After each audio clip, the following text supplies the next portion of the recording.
So yun, what's up mga master, no? Bali ang video natin ngayon mga master, no, kung paano malalaman kung gaano kalakas ang ating pressurize, no. Bali yung video na to para sa mga baguhan na nagtayo ng car wash vendor, no. Ah, ang host ko kasi nandirito sa taas, no. Bali mababasa nyo siya dito sa tinuturo ko, no. Bali itong host na to kailangan yung ibaba dito sa baba niya para mabasa nyo dito kung gaano siya kalakas, no. Ang sa akin kasi number 30 lang, nasa 30 lang ang pressure ng aking car wash, no. Malakas na rin siya, no. Bali dito nyo siya makikita, no. Mamaya sasampulan natin yan para na nandiyan yung hose para makita nyo na pag nasa taas yung hose hindi nyo mababasa yung pressure ng inyong car wash, no, pag nandiyan sa taas. Kaya kailangan ibababa natin yung hose, no, para mabasa natin dito yung lakas ng ating pressure car wash, no. Itong hose na to ilalagay natin yan dito, no, para mabasa siya dito kasi pag nasa taas siya hindi siya mababasa, no. Kaya kailangan nandito siya sa baba.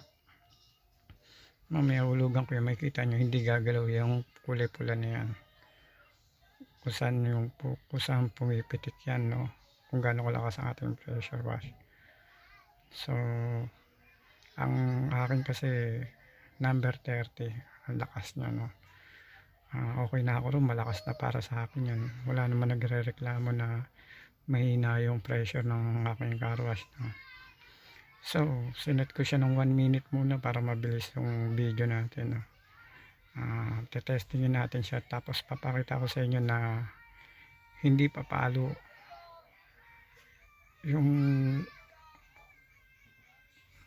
papakita ko sa inyo ito kung gaano kalakas. Yan, kita nyo malakas na yan, kita nyo nasa kalahati na ng kalsada. Tsaka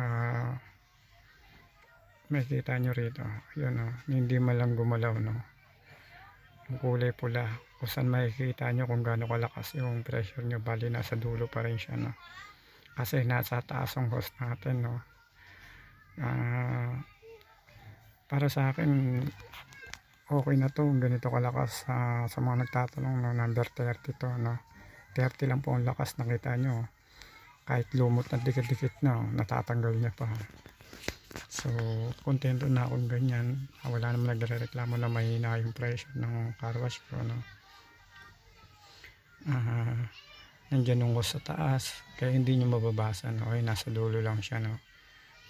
Pinakasukatan kung gaano kalakas, no. Bali mamaya ibababa natin yung hose na yan para makita nyo na papalo yung kulay pula, no.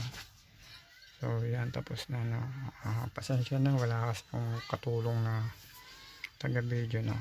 So yun, natapos na. Bali ang gagawin natin, itong hose na to ibababa natin dito sa baba, no, para makita nyo kung gaano kalakas ang pressure ng inyong bendo, no, car wash. Bali lipat natin dito, tapos pagkakabit nyo siguraduhin yung nalock nyo ng maigi, tapos nabuksan nyo na ho yung kulay pula na pambukas ng tubig, no, kasi ako minsan nakakalimutan ko kasi puputukan kayo ng hose nyan, no. Bali ito open nyo, siguraduhin yung mabubuksan nyo siya, yan. Kasi pag di nyo nabuksan yan puputok yung hose dyan, no. So dyan mariread nyo ngayon, nandyan na sa baba yung hose kung gaano kalakas, no. Sa akin, sa mga nagtatanong, na 30 ang lakas ng sa akin, no, nasa 30 lang. So testing natin ulit, no.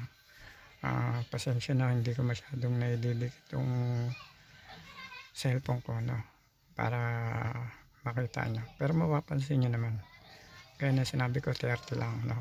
Ibababa lang yung ayan ulit. So mapapansin nyo, ayun, umusog na siya, nasa 30 na siya. Tinatapakan ko lang kasi yung hose ko kaya hindi ka masyadong mailapit yung cellphone, no. Ayun, nakita niyo tinatapakan ko lang, no? Bali, pero sasabihin ko sa inyo, 30 yan, nasa 30 yan. Ayun, nakita niyo nakausog, no? Kung mapapansin niyo, nasa 30 ang guhit yan. Oh, yan, no? 30. Kanina nasa dulo lang siya, no? Yung nasa taas yung hose. Ngayon, binaba natin. Yan, makikita niyo na ngayon kung gaano kalakas yung pressure. Yung 30 na yan, nakita nyo, tumatanggal na siya ng lumot, no? Ganyan siya kalakas. Ganyan kalakas yung pressure. Kaya yung mga pressurize natin na ganito, pwede na rin sa 30 yan. Malakas na rin yung 30, no? Wala nang magre-reklamo nyo kasi simula nang ginawa ko to, wala naman na nagreklamo sa akin na mahina. So, ayun, tapos na yung pressure natin, no? So, ganun lang. Makikita nyo matras na, no? Nasa dulo na uli yung pula. So, ganun lang, no? Ibababa nyo yung hose para makita nyo yung pressure ng inyong car wash, no? Para sa mga baguhan, no? Kung nasa taas yung hose nyo, ibababa nyo rito sa baba para mabasa nyo rito, no? Itong hose na to, no? Tsaka sigurado nyo mahigpit ang maigi, ha? Kung nasa taas, ibababa nyo sa baba, no? Para mabasa nyo, no? Tapos pagpitan ng maigi. So, okay na ako sa video ko na to, mga master. Sigurado nyo lang mahigpit, no? Yung kakabit nyo. Okay na ako rito, mga master. Maraming salamat. Pa-like, pa-comment kung may mali ako. Siyempre, kung pa-subscribe na rin, no? So, bali ang video na to para sa mga baguhan lang. Maraming salamat, mga master. Maraming salamat.